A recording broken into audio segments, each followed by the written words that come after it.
Tanya secara pribadi ke Ustazah.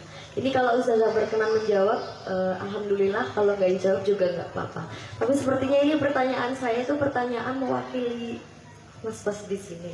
Kalau boleh tahu, Ustazah ini kan masih single, cantik, idaman mertua pokoknya.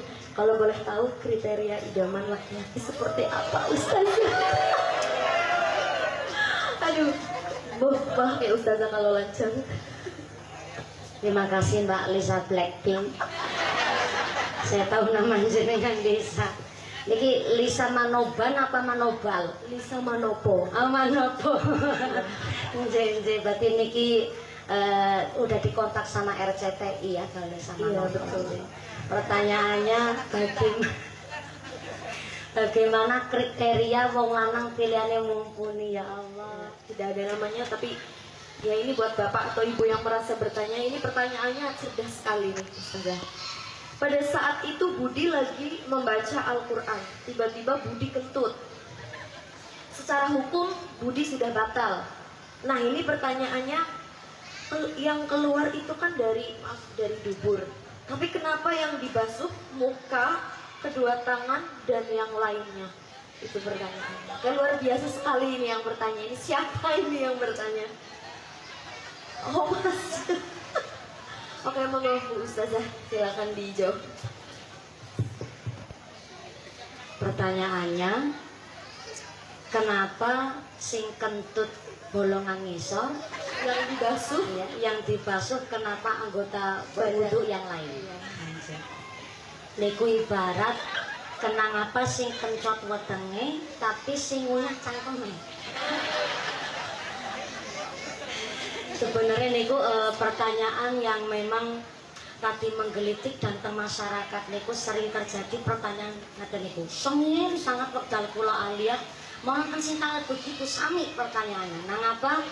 Ketika batal wudhu umpamane gara-gara ngentut, sing ngentut bolongan ngisor nang apa sing dibasuh kok anggota badan yang lain. Akhirnya secara logika jawaban nun sewu, jawaban jelenehnya adalah jenengan sakit nun sewu, sakit netro, sakit meripat. Sing sakit meripate napa sing disuntik matane kan mboten. Sing sakit meripate sing disuntik bokonge. Sakjane niku adalah al-aslu lam yus'al. Ketika suatu perkara yang asal dipertanyakan, itu sakjane mboten nonton manfaate. Karena niku adalah syarat wudhu memang adalah anggota bagian wudhu ingkang dipun basuh. Dan nun sewu bolongan ngisor niku tidak termasuk anggota badan ingkang dipun basuh. Maka tanggene kita sulamut taufik bahwa orang yang berhadas besar utawi orang yang dalam keadaan boten suci itu pertama tidak boleh melaksanakan sholat lansak piturute. Di antaranya yo sholat wajib tidak boleh, sholat sunnah di boten pareng, termasuk sujud boten pareng, sujud syukur, dan tidak boleh sujud tilawah karena keadaannya masih berhadas utawi boten suci keadaane.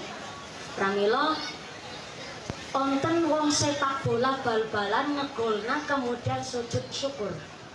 Nek pancen keadaannya masih dalam suci, yang Mbak memang meyakini masih dalam keadaan suci tidak batal, maka sah untuk sujud syukur. Tapi kok menawi batal wudhunya, maka tidak boleh melaksanakan utawi boten sah nggone nglakoni sujud syukur. Maka orang yang berhadas niku tidak boleh melaksanakan sholat, baik sholat wajib, sholat sunnah, ataupun sujud tilawah, ataupun sujud syukur. Yang kedua, orang yang berhadas niku mboten pareng melaksanakan tawaf. Dan yang ketiga, orang yang berhadas niku mboten pareng maca ayat Al-Qur'an. Niki sing sering dipun pertanyakan kalian ibu-ibu, mumpuni menawi kula lagi datang bulan utawi lagi haid niki ulih maca Quran napa mboten. Maka kalau niatnya membaca, maka kok masih dalam keadaan haid, maka mboten pareng maca Al-Qur'an. karena diniatkan membaca. Tapi masalah nyepeng Al-Qur'an utawi nyepeng mushafnya niki sing tesih tanggene beberapa ulama dados wonten perbedaan pendapat. Padahal tanggene Al-Qur'an sampun dipun jelasaken nyepeng mushaf Al-Qur'an menika dalam keadaan suci. Ternyata malaikat pun adalah tercipta, malaikat niku bentuknya suci. Lah kita manusia berarti nyepenge Al-Qur'an mawon ya kudu dalam keadaan suci. Karena memang penjelasannya malaikat niku yang suci nyepeng Al-Qur'an. Maka malaikat tidak berwudu pun nggih boten napa-napa, pun memang dasare suci. Maka kita menungso ketika badhe nyepeng mushafnya Al-Qur'an maka ya kudu suci. Apa meleh badhe maca Al-Qur'an. Baik niku tulisan non sewu tulisan kaligrafi ataupun tanggene HP, nek diniataken membaca maka harus dalam keadaan suci tidak berhadas. Apapun nyepeng mushaf Al-Qur'an menika diusahakan dalam keadaan suci, kecuali darurat. Contoh wonten tiyang betul tumpukane Al-Qur'an, ternyata pas jrenggulan dalan rusak Qur'ane niku njur dawah tiba. Umpamane kita sing meriksani sing weruh, maka harus cepat-cepat menika Al-Qur'an dipun pundhut, dipun selamatkan. Tapi nek kita dengan tujuan loh nyong wudu be urung, ora bisa ki nyentak wudu dhisik. Gugupun wudu nun sewu ketrindes kali mobil sing liyane arep liwat kan malah dados repot. Kecuali dalam keadaan darurat niku diperbolehkan nyepeng Al-Qur'an. Tapi menawi membaca berarti menika harus diusahakan dalam keadaan suci berwudu. Maka makin niki sing dipertanyakan adalah kecuali anak-anak kecil juga. Ketika anak-anak kecil umpamanya kadang kita lagi sholat, Qur'ane teng sebelah meja, ana bocah cilik dolanan Qur'an, niku diperbolehkan. Karena bocah cilik yang belum usia balik menika ndak harus berwudu terlebih dahulu untuk nyepeng Al-Qur'an. Utawi terkadang ana bocah cilik lagi dolanan Al-Qur'an. Ketika kita lagi sholat ya dicorakan non rumiyin, tapi saumpamane dolanan Al-Qur'an, maka kita orang tua yang memberikan pengaran. Maka anak ketika belum usia balik diperbolehkan nyepeng Al-Qur'an utawi sekedar nyepeng ndak berwudu ndak apa karena belum balik. Yang dipertanyakan kenapa kok ketika nun sewu kentut batalaken wudu sing dibasuh bukan bolongan ngisor? Karena memang bolongan ngisor tidak termasuk dari anggota yang dibasuh ketika berwudu. Niku ngaten. Salah mungkin saged jawab, saged memahamkan kali masyarakat. Ngaten. Ada berapa pertanyaan? Satu lagi. Satu lagi. Oke, bangga. Ya ini sepertinya cukup ya buat yang merasa bertanya ini, buat bapak atau ibu yang merasa memiliki pertanyaan ini cukup ya jawabannya ya. Cukup. Alhamdulillah. Oke, ini pertanyaan selanjutnya ini dari Bapak Kasmiarjo, Ketua RT 1 RW 1 Desa Cilapar. Jadi begini Ustazah, membaca Al-Quran dengan baik dan benar akan mendapatkan pahala, apalagi di bulan suci Ramadan. Pertanyaannya, bagaimana bila membaca Al-Quran tidak sesuai dengan makhrajnya, tidak sesuai dengan panjang pendeknya, dan tidak sesuai dengan tajwidnya? Apakah tetap mendapat pahala atau malah mendapat dosa? Begitu. Terima kasih. Saking Pak Ketua RT 1 pertanyaannya, moco Al-Quran mawon dadosaken pahala. Tapi nek mocone kurang tartil maka bagaimana? Ngaten niku. Apakah berpahala ataupun dadosaken dosa? Man qara'a farhan harfan min kitabillah, wong maca Al-Qur'an kok saumpamane satu huruf mawon niku ndadosaken pahala. Bahkan keterangane alif lam mim niku mboten namung satu huruf, tapi alif lam mim niku terdiri dari 3 huruf. Alif lam jur mim. Berarti maca alif lam mim mawon niku wis 3 pahala ganjaran kangge sing maca Al-Qur'an. Ning sing dipun tangletaken nek macane kok kirang tartil maka ndadosaken pahala napa ndadosaken dosa. Maka ternyata hadis Nabi jelasaken sing maca Qur'ane mawon tesih grotal gratul niku tetep entuk bagian pahala. Maca Qur'an satu huruf saja ndadosaken pahala. Bahkan mukjizatnya Al-Qur'an sehuruf ndadosaken pahala. Sing gone maca Qur'ane si grotal gratul ternyata tetep bagian pahala. Nggih niku pahalane kalih grotal gratul. Grotale siji, gratule siji. Dari nggone kangelene tok niku ndadosaken pahala niku. Karena napa? Khairukum man ta'allamal Qur'ana wa 'allamahu. Saat katike menungso sing kersa maca Qur'an lan belajar ngamalaken. Mula kiai kula titip pesen, sakjane wong maca Qur'an tenggene Ramadan niku terkadang saking toak masjid saut-sautan. Sing to masjid sebelah wis katam ping 12. Musolang kene malah hurung kata macan babar blas. Akhirnya memang toak niki yang menjadikan terkadang gengsinya masjid sini dan masjid sana, musola sini dan musola sana. Maka justru nek banter-banteran utawi cepet-cepetan gone maca Al-Qur'an karena gengsi niku sing malah ndadosaken mandorot.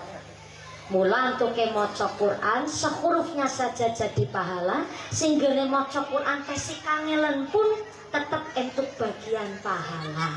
Ning ya sinoso ngaten, nggone maca Quran tetep dipun latih supados langkung fasohah, langkung tartil, supados tajwid bener nggone diwaca, karena antuke maca sehuruf mawon dadi pahala, belajar ngamalakene mawon sampun dadosaken pahala, bahkan antuke urip dados insan sing Al-Qur'ani niku sing dimaksud pikantuk syafaate Al-Qur'an. Maka ketimbang banter-banteran maca Qur'an, mending tesih nun sewune radi grotal gratul tapi gelem belajar, ketimbang wis maca Qur'an tapi malah boten saged ngamalaken, njur malah nyepelekaken niku ya sing salah. Maka jawabannya sinoso kirang tartil karena memang belum saged utawi dereng menguasai ilmunya, tetap entuk bagian pahala, tidak menjadikan dosa. Yang dosa adalah pertama ketika wis maca Quran ngerti tapi malah dilanggar, wis ngerti artine tapi malah dilanggar. Contoh, wa ahalallahul bai'a wa harama riba. Allah menghalalkan dagang tapi Allah mengharamkan riba. Fasih gone maca, ngerti maksude, ngerti artine, tapi wis maca Quran tapi kok malah dadi rentenir, berarti niku sing dimaksud melanggar ayat Gusti Allah, ngecek ayat Gusti Allah, karena wis ngerti tapi malah dilanggar, niku sing dadosaken dosa. Maka sing tesih belajar, semangat gone belajar maca Al-Qur'an ben antuke maca Qur'an lebih fasih lebih tartil, ya pikantuk berkah Al-Qur'an. Amin Allahumma. Mungkin akan niku mugi-mugi saged memahamkan kali masyarakat. Oke, baik, terima kasih Ustazah. Ini sebelum mengakhiri sesi tanya jawab kali ini, boleh nggak sih saya bertanya secara pribadi ke Ustazah?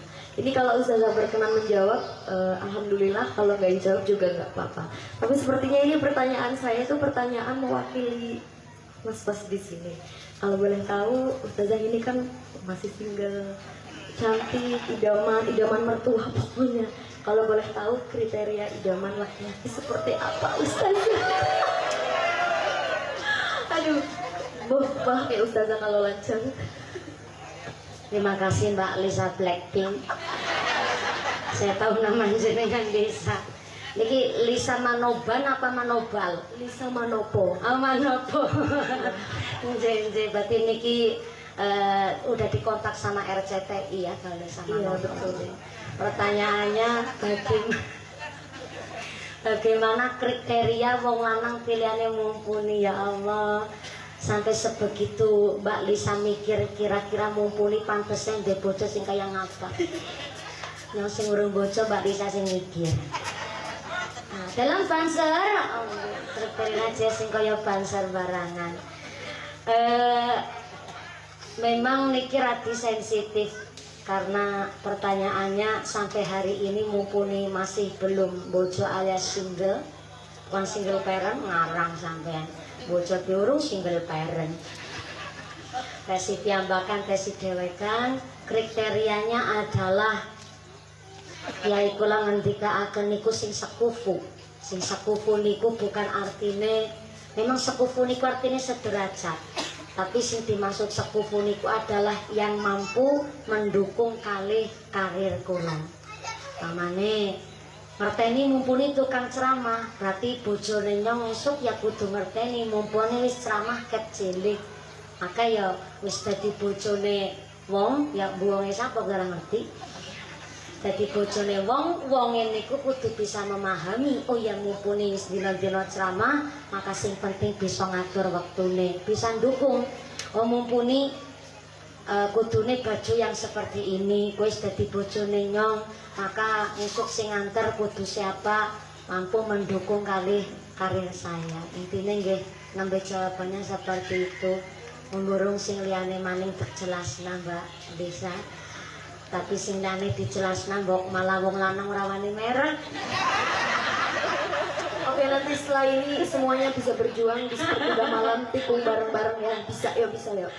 Iya, maka nol sewu sangat, sementara yang lain masih privacy karena memang kalau dituk-tukaken nggih kula mboten seneng, dicocok-cocokaken kula nggih mboten seneng. Apa malih sampai di damel take me out.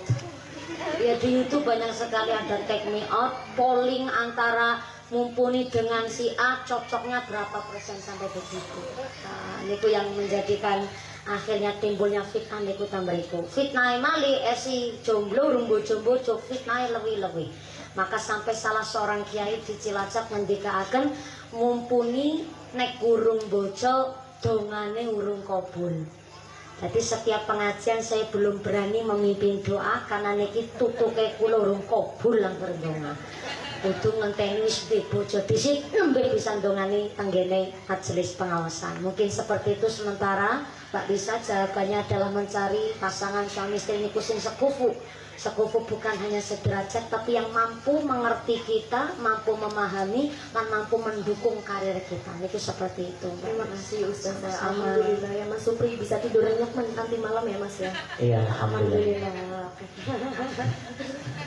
Oke, jamaah semuanya ya, luar biasa. Sebagai penjelasan yang sangat luar biasa. Jangan cuma didengarkan, tapi harus diambil hikmahnya dan dilaksanakan apa yang kita dapat tadi. Kita ayo laksanakan bersama-sama. Itu ya. Oke, lebih sempurna akan ditutup oleh doa.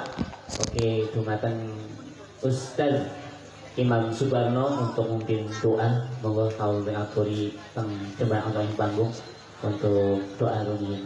Nggih, matur nambah nun sangat dumateng Forkom Pincang Kecamatan Kalikondang, Pak Camat, so Ibu Pak Kapolsek Pak Darangil, matur sembah sangat Bapak Haji Ediono selaku Wakil Ketua DPRD Kabupaten Purbalingga, matur sembah sangat Pak Kepala Desa, Bapak Samihun dan seluruh perangkat lan keluarga besar jamaah Masjid Al Mubarakah saking kula nggih sedaya kelepatan akhir papunten.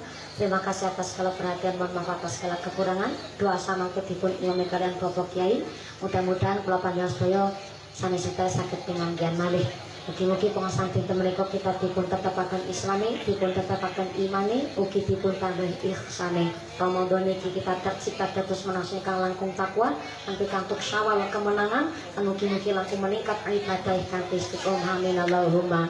Sedaya kelepatan kita punten, doa dipun iman saking Bapak Kiai usikum wa nafsi bitakumullah. Wassalamualaikum warahmatullahi